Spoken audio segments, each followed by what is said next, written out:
Today's patient is a 76-year-old gentleman. He went into acute urinary retention 6 months ago. He's had a urethral catheter in place since. Background history of prostate cancer, Gleason 3+3, diagnosed 2010 under active surveillance. He's had an MRI that estimates prostate volume at 186 cc's with no significant lesions. Here's the initial endoscopic view. The hugely enlarged prostate is blocking the view of the ureteric orifices, but as you'll see later, this is not a problem for enucleation. I'll be using my new TEV technique, T-incision assisted early apical release with a V-dissection. This can be used for AEEP using any energy source. It's suitable for both en-bloc and incisional approaches, but today I'll be using the en-bloc approach. The energy source today is the high-power pulse-modulated holmium laser from Luminous and Boston Scientific. I'm using Moses technology to modulate the pulse. Settings are 1.2 joules times 60 Hz on the enucleation pedal and 1 joule times 20 Hz on the coagulation pedal.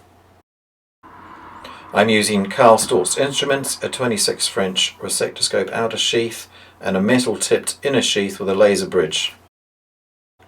With this setup, the 550 micron Moses fibre is inside a 6 French ureteric catheter which is fixed at the tip of the inner sheath by a short guide channel. The first step is to enter the enucleation plane near the veru and continue up to around 2 o'clock inside the plane. So how do you recognise the enucleation plane endoscopically? It's a dark line that separates the capsule from the adenoma. It's seen here in various orientations. So let's get on with the operation. I'm just checking where the sphincter is in relation to the veru, and then I'm planning where I'm going to make my first incision into the enucleation plane on both sides with the tip of the fibre at the midpoint of the veru, straight down on the floor and then straight across horizontally. So here I am on the patient's left side, going straight across the floor here through the mucosa with the initial incision and then staying in exactly the same place until I start to see the dark line. I'm starting to see a bit of a dark line here now, just there, which is, if you remember, the edge of the adenoma where it meets the capsule. So it's a curved line. There are no straight lines in this operation, they're all curves. The adenoma is starting to roll up. I'm going to go up a little bit here towards 1 o'clock, but I like to open the posterior plane fully initially, early on. So I'm going to do the same on the other side now. I'm not going to go up much at all on this side yet, but just get it into the plane. So again, while you're watching the video, try and identify the dark line. That's the enucleation plane itself. That's what we want to recognize and stay in. Now I'm going to go across horizontally between the two sides, just above the veru. This is very easy to do now because I've predefined the depth of the enucleation plane on both sides by opening into the plane earlier on. And as you can see here, I can just go straight across now to the patient's left, and I'm following the dark line up and around towards 2 o'clock. Just coming back to coagulate the mucosal edges now near the veru, just to help keep it very dry. There's not much bleeding from there, but it's good to coagulate those mucosal edges. And now I'm going to concentrate more on going up on this side towards 1 o'clock, or about 1 o'clock. I think I'm about 1 o'clock there, so I'll stop. And the next step of the operation is to do exactly the same on the other side, to go up towards 10 o'clock on that side. So here I am again with the tip of the fibre at the midpoint of the veru. That's the level I'm working at. That's important to initially go around at the midpoint of the veru level, up and around on this side towards 10 o'clock. And again, trying to identify the dark line. If you watch my fibre, I'm rotating the fibre around as I go around the clock. So when I'm up at 12, almost 12 o'clock there, the fibre's at 12. When I'm down at 6 o'clock, the fibre's at 6 o'clock. Not everyone does this, but I'd strongly recommend it because I really believe that it helps to keep you in the right place and in the enucleation plane. So again, just a little bit of minor coagulation. Now, the next step of the operation is the T-incision. So, how do we do the T-incision and why? So, the tip of the fibre here is at the proximal end, the bladder end of the veru, so well away from sphincter. This is the T-incision, straight up vertically through the mucosa here to separate the two lateral lobes anteriorly on the roof here. So straight up, I'm aiming to go straight up until I reach the dark line at the top. There it is. That's the enucleation plane anteriorly, and the T name comes from the fact that I'm making a sort of a T incision here. Once I've reached the anterior plane, I've gone across over the top of the adenoma on both sides. Why am I doing this? I'm doing this so that it really it will help me to safely do the early apical release, because now I've created a reference point, if you like, at the top. And when I come back now to find these bridges, which is the next step, the mucosal bridges, because I've already made this T-incision, which I'm now going to extend, I'm just going to extend it across the top of the adenoma a little bit more. This is a really, really useful reference point. If you don't make this T-incision at this point, I find it's very, very difficult to identify where the sphincter is and where the mucosal bridge, which is what the early apical release is all about. You want to release that mucosal bridge early on in the procedure at this point. It's very hard to know where to cut if you don't have a reference point at the top. So because we've done that T-incision, we now have a very nice reference point at the top. We've got a very nice reference point down here. The bottom edge of the mucosal bridge is very easily seen. We're cutting through that into space out the back. There we go. So you can appreciate I'm releasing this band of mucosa and also a little bit of muscle here, what we call a lissosphincter. It's important to fully preserve the external sphincter, of course, but we also want to keep it nicely covered by this lissosphincter and mucosal layer. Just coming back to see and check where the external sphincter is. We're well away from it here. There's the top edge, defined by the earlier T-incision. This really does make it a lot easier to learn on block. Or even the incisional techniques. My trainees are finding that this T-incision is really helping them to pick up this enucleation much more easier than they used to, and it really does help to protect the sphincter. Even transitory urinary incontinence rates after HoLEP now are extremely low if you use this TEV technique with the T-incision assisted early apical release. So I'd encourage all of you to consider doing this. I think it makes it a lot more systematic, the early apical release, a lot more understandable, and much easier to actually perform. So I've gone back into the actual enucleation plane now around the outside of the adenoma, and I'm going right around to meet up with the T-incision, which I just did there. So I'd already done that T-incision, so I've just gone up from around the outside, met up with it, coming back slightly to see where's what sort of bridge is there still. There's a tiny bridge there. I'm going to cut right through that into open space to do a true early apical release.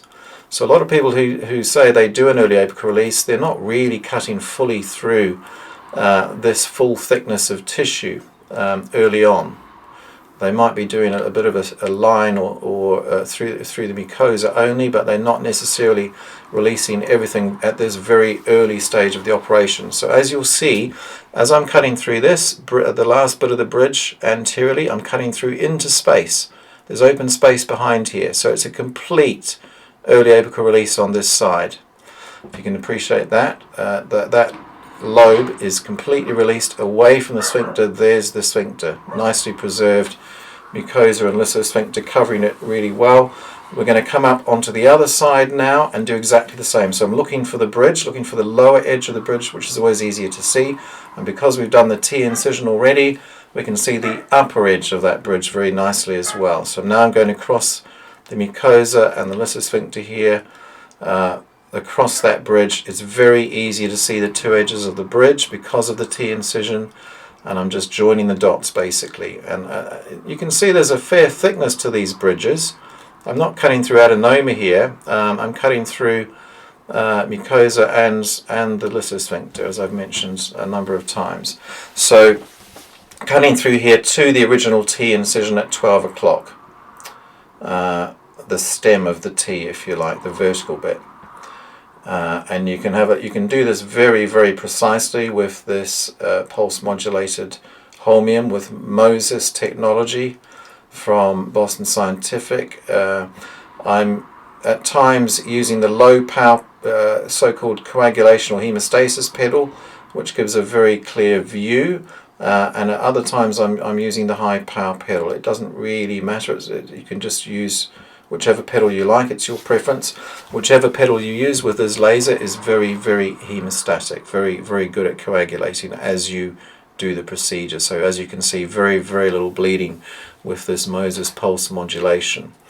And a very clear view as I'm using the energy source. And this is why I prefer holmium as an energy source to any other energy source for enucleation, because as you're actually using the energy source you get a very, very good view. With some other energy sources you get a lot of bubbles and charring, and you can't really see what you're doing as well as this while you're using the laser. So now I'm just connecting right over the top of the adenoma. I have released it distally, so I've done the earlier apical release already on this side as well. The apical tissue on both sides is literally just hanging there well away from the sphincter, and I'm just going to come back now underneath, and on this side go all the way up around towards 12 o'clock now that I've done the early apical release. You can see again there are a number of crossing vessels here, perforating vessels, arteries and veins that perforate across the enucleation plane from the capsule across to the adenoma, but as I'm lasering with this Moses technology, it is coagulating the vessels extremely well, so I'm not having to stop and come back to coagulate vessels. I'm going relatively quickly here, and it is coagulating extremely well as we're doing the operation. So I don't have to worry so much now about anything, because I've released the apical tissue or lobes on parts of the lateral lobes already. The next step of the operation is to go up, right up into the anterior plane, define that properly, which I'm doing now, and then I'm working back towards the bladder, and this is a nice curve from one side across to the other. The only landmark here surgically is the enucleation plane, the dark line. So this is can be a little bit of a scary or challenging part of learning on block. If you're used to the incisional technique, is how do you recognize where you're supposed to be up here on the roof? The way to do that is to really get used to seeing that dark line. As you can see the dark line very well there.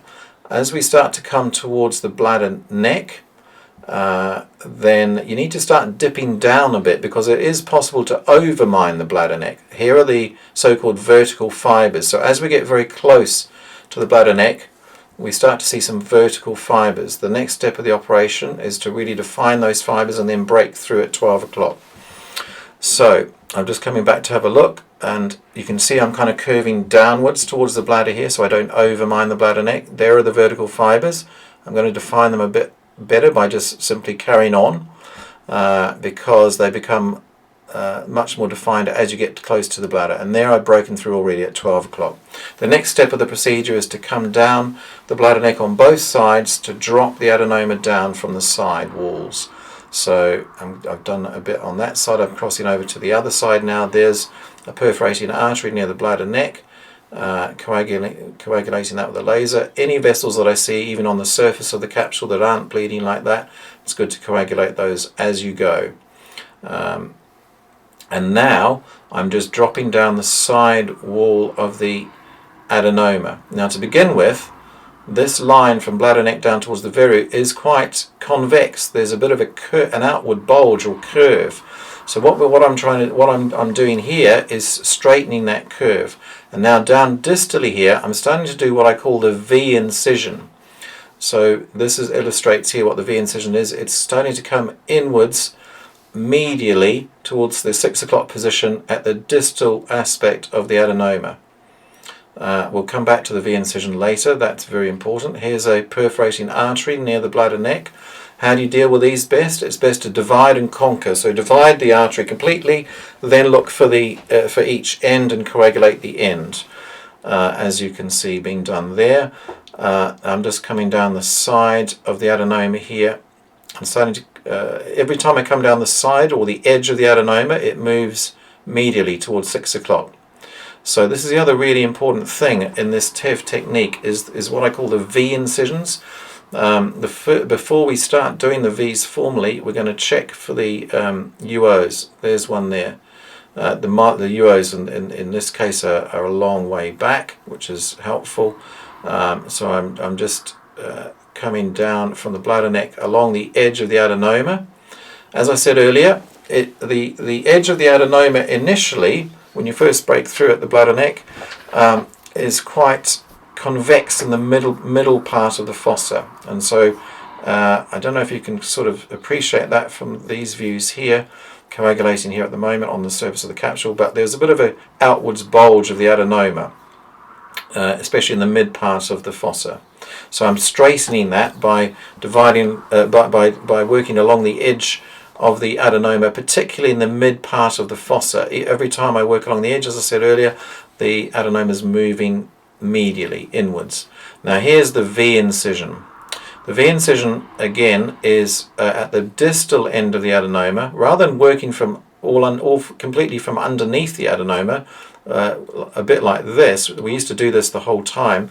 I now do pretty much all of the dissection from the sides of the adenoma when it's in this position. So I'm coming down on this side along the edge of the adenoma again, especially in the mid part here, to straighten the edge up, so we end up with a straight line from bladder neck down towards the veru. So working much more just in the middle of the fossa here to straighten it. And now I'm as we're coming towards the distal end, the bottom end of the adenoma, I'm making this V-incision. So I'm cutting along the edge, cutting through the sort of bottom corner, as I call it, of the adenoma. And every time you do this, this kind of V-incision working in from the side rather than from underneath the adenoma, it is moving up towards the bladder. And because we've detached it by doing the early apical release, we've detached it away from the sphincter distally already. You don't have to work from underneath the adenoma. You don't have to struggle to try and get the instrument underneath it. Just work in from the sides like this. Laser in from the edges. And as you're coming downwards, create a V shape so that you're coming downwards from the bladder neck towards the veru and medially towards 6 o'clock. And if you then look from both sides, you end up with a V shape. And this is remarkable. It's really transformed the procedure from my point of view, because working in from the sides with this V-incision, the adenoma is moving upwards towards the bladder alone. I'm not having to push it up at all. There's no blunt dissection. This minimizes the risk of undermining the bladder neck. See, already we're at the bladder neck. You can see it there. And I hope now that as we're getting towards the bladder neck, you can appreciate the V shape. That's a depiction of it there. The adenoma is right up, sitting at the bladder neck now, actually. I haven't had to push it up at all physically. By doing these V shapes, working in from each edge, it is marching up towards the bladder on its own. And now we're right at the bladder neck edge, so you just have to be a bit careful here that you keep the fibre on the edge of the bladder neck and you don't start lasering over onto the trigone. So I'm going to cross here carefully, sort of. There's not much of a V now because we're sort of going straight across horizontally, but it's the same principle. Work in from the edges. I'm now looking to see what's left, not much at all, and working down like a V shape again here, in from each edge. So starting at the edge on this side now and working inwards, getting rid of the most distal attachment, working across inwards from lateral to medial towards the 6 o'clock position here, and very soon this is going to be completely divided. There we go. Now the adenoma is completely free because I've freed it distally already. I've just pushed it. It's gone up to the bladder. So it's in the bladder. Before I start morcellating, I like to coagulate all the way along the mucosal edge. There's a little artery there near the bladder neck. So I want to go all the way around the edge of the mucosa, because the first step of safe morcellation is excellent hemostasis. We've got to be able to see clearly to morcellate, and I like to go all the way around the edge. We just want to coagulate the actual edge of the mucosa, the mucosal edge. And where's the other mucosal edge? It's down distally near the veru. I've already done some of this earlier on in the procedure, but I'm just coming back now to coagulate anything that looks like a vessel, even if it's not bleeding. I'm going to coagulate it and paint it white. So again, this is the other mucosal edge. Bladder neck is one area of the mucosal edge, the other is near the veru. And we're now going to move to morcellation. So rules for safe morcellation. The first is excellent hemostasis. The second is keep the bladder full. To do that, it helps to use two separate giving sets, one on the inflow, one on the outflow. By doing this, you are doing all you can to ensure that the rate of flow of fluid into the bladder is greater than the rate of fluid being sucked out through the morcellator blades, and that helps to keep the bladder full.